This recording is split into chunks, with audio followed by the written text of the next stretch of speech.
Je m'appelle Camille, j'ai 29 ans, et il y a encore 3 ans, j'étais persuadée que l'amour n'était pas fait pour moi.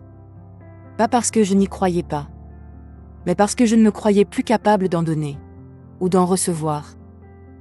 À l'époque, je sortais d'une relation destructrice, 3 ans de manipulation, de doutes, de promesses jamais tenues. 3 ans à me diminuer pour essayer d'être assez bien, 3 ans à m'excuser d'exister. Quand c'est enfin terminé, je n'étais plus que l'ombre de moi-même. Je ne parlais plus beaucoup. Je ne souriais plus. Je ne me regardais même plus dans le miroir. Je n'avais pas seulement peur d'aimer, j'avais peur de respirer trop fort. Alors je me suis enfermée.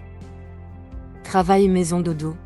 Plus d'amis, plus de projets, juste survivre chaque jour. Jusqu'à lui. Il s'appelait Adrien. C'était un nouveau collègue. Rien d'exceptionnel au premier abord. Pas de charisme tape à l'œil. Pas de grandes phrases. Juste une présence, un calme, un regard franc. Il venait souvent me parler. Pas pour draguer, pas pour impressionner. Juste pour parler. De tout, de rien. Au début, je répondais à peine. Un oui, un non, un sourire rapide. Je n'étais plus capable de plus, mais lui, il ne s'est pas découragé. Il continuait, jour après jour, sans pression, sans attente, juste là, présent.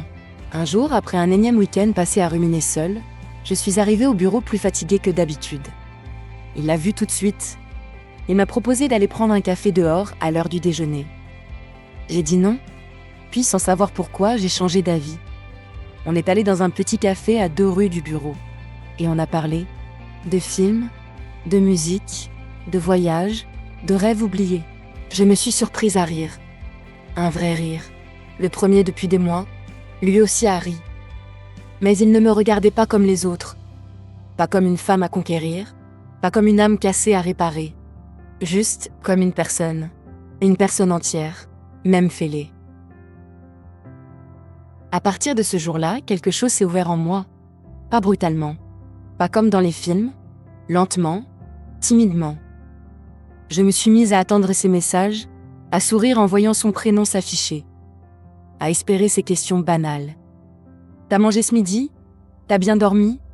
Des choses simples, mais qui pour moi voulaient dire tu existes, tu comptes. Il ne m'a jamais brusqué, jamais pressé, jamais forcé. Il m'a laissé venir à mon rythme. Un soir, après une longue balade en ville, je me suis arrêtée. Je l'ai regardé, et j'ai dit je ne suis pas prête. Je ne sais pas quand je le serai. Peut-être jamais. Il a juste souri. Il a répondu « Je ne suis pas pressée. Je suis là. Quand tu voudras. » J'ai pleuré ce soir-là. Pas parce que j'étais triste, mais parce que pour la première fois depuis très longtemps, je me sentais en sécurité. Pas jugée, pas utilisée. Aimée même dans mes silences. Les mois ont passé, lentement. Je guérissais, pas à pas, avec ses gestes discrets, avec ses regards patients, avec sa main tendue sans jamais m'attraper de force. Et puis un soir, c'est arrivé. Naturellement, je l'ai embrassé, sans réfléchir, parce que je n'avais plus peur. Parce que je savais que même si j'avais encore des blessures, même si je n'étais pas parfaite, il était prêt à aimer ça aussi. Aujourd'hui, cela fait 2 ans que nous vivons ensemble. Et je n'ai pas changé du tout en un clin d'œil. J'ai encore des jours sombres, des doutes, des peurs. Mais je sais que je peux les traverser avec lui, parce qu'il ne m'a jamais aimée pour ce que j'aurais pu être. Il m'a aimée pour ce que j'étais, même abîmée, même imparfaite. Et parfois, quand il me regarde en silence, je me dis que le véritable amour, ce n'est pas de réparer l'autre. C'est de rester là, assez longtemps pour lui donner envie de se réparer lui-même.